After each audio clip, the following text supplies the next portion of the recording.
आज का शिरडी साईं संदेश।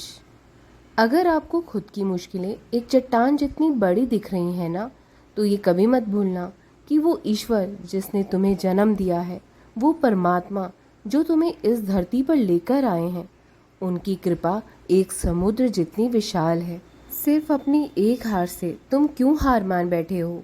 प्रयास जारी रखो, मेहनत करते रहो। वो मालिक तुम्हें क्या बनाना चाहता है, ये तुम्हें कुछ भी मालूम नहीं है।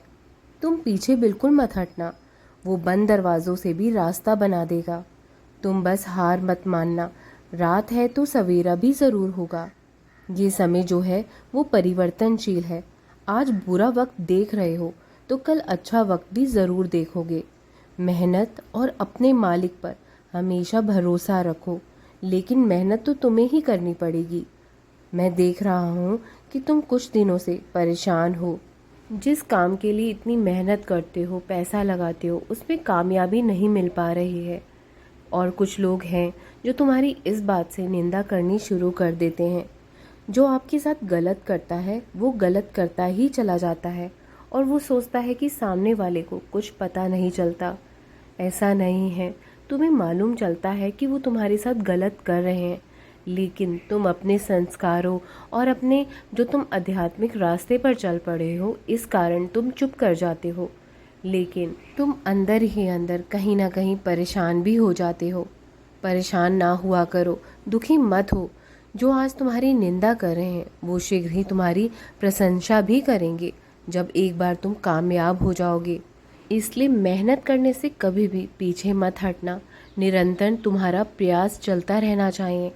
एक ना एक दिन तुम सफल अवश्य हो जाओगे। मेरा आशीर्वाद हमेशा तुम्हारे साथ रहेगा। कभी भी खुद को अकेला मत समझना।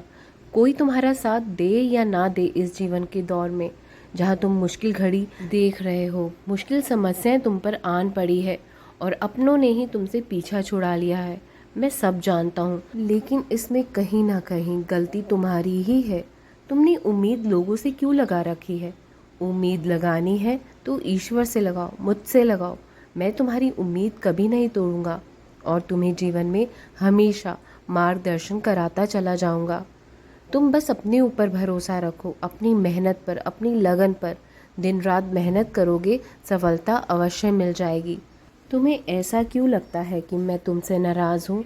मैं अपने बच्चों से नाराज़ कभी नहीं होता हूँ। तुम अगर सच्चरित्र का अध्ययन करना चाहते हो तो कर सकते हो। तुम मेरे उपवास रखना चाहते हो तो कर सकते हो, लेकिन मैं अपने बच्चों को कभी भी उपवास करने के लिए नहीं कहता। अगर फिर भी तुम्हें लगता है कि तुम्हें उपवास रखने चाहिए, व्रत करने चाहिए गुरुवार के, तो तुम कर सकते हो। मेरा आशीर्वाद हमेशा तुम्हारे साथ है। चाहे तुम उपवास करो या ना करो, लेकिन मैं हमेशा तुम्हारे साथ हूँ। मैं तो बस तुम्हारे भाव का भूखा हूँ, तुम्हारी प्रेम श्रद्धा का भूखा हूँ। मुझे और कुछ नहीं चाहिए तुमसे। मेरी भक्ति करना चाहते हो तो किसी को देखकर या किसी से सुनकर पूछकर मत किया करो। जो तुम्हारे मन में आता है वैसे ही भक्ति करो। जितने दिए जलाना चाहते हो उतने ही दिए जलाओ। किसी भी तेल का दिया जलाओ, किसी भी घी का दिया जलाओ। मेरी भक्ति करने के लिए तुम्हें किसी भी आडंबर में फंसने की कोई ज़रूरत नहीं है। तुम्हें दर दर भटकने की भी ज़रूरत नहीं है। तुम्हें किसी से पूछने की कोई आवश्यकता नहीं है। जैसे तुम्हारे भाव है उसी भाव से तुम मुझे 2 फूल भी अर्पित करते हो ना, मुझे वो भी स्वीकार है। बस तुम किसी का दिल मत दुखाना, झूठ फरेब से दूर रहना। मैं इसी से प्रसन्न होता हूँ। सबकी सहायता, मदद करना सीखो। जिसकी तुम्हें लगता है ना मदद करने की आवश्यकता है, सहायता की ज़रूरत है तुम्हारी, उसकी मदद करो। मैं इससे ही प्रसन्न होता हूँ। अपने घर पर आए हुए किसी भी भिखारी को या दर पे आए किसी भी गरीब को खाली मत लौटाओ। मैं इससे प्रसन्न होता हूँ। ये ही मेरी असली भक्ति है। पशु पक्षियों की मदद करो, ये ही मेरी असली भक्ति है। पेड़ पौधे वनस्पतियों की मदद करो, ये मेरी असली भक्ति है। प्रकृति की ओर अपना एक योगदान दो, ये ही मेरी असली भक्ति है। और करने की तुम्हें कोई आवश्यकता नहीं है। मैं इन्हीं चीज़ों से प्रसन्न होता हूँ। करके देखो, तुम्हारी हर मनोकामना पूरी ज़रूर होगी। तुम्हारी हर एक इच्छा पूरी होगी। निस्वार्थ सेवा ही असली भक्ति है। बस तुम खुश रहा करो और चीज़ों में तुम्हें फंसने की, अंधविश्वास में फंसने की कोई ज़रूरत नहीं है। मेरा आशीर्वाद सदा तुम पर बना हुआ है। हमेशा प्रसन्न रहो, खुश रहो।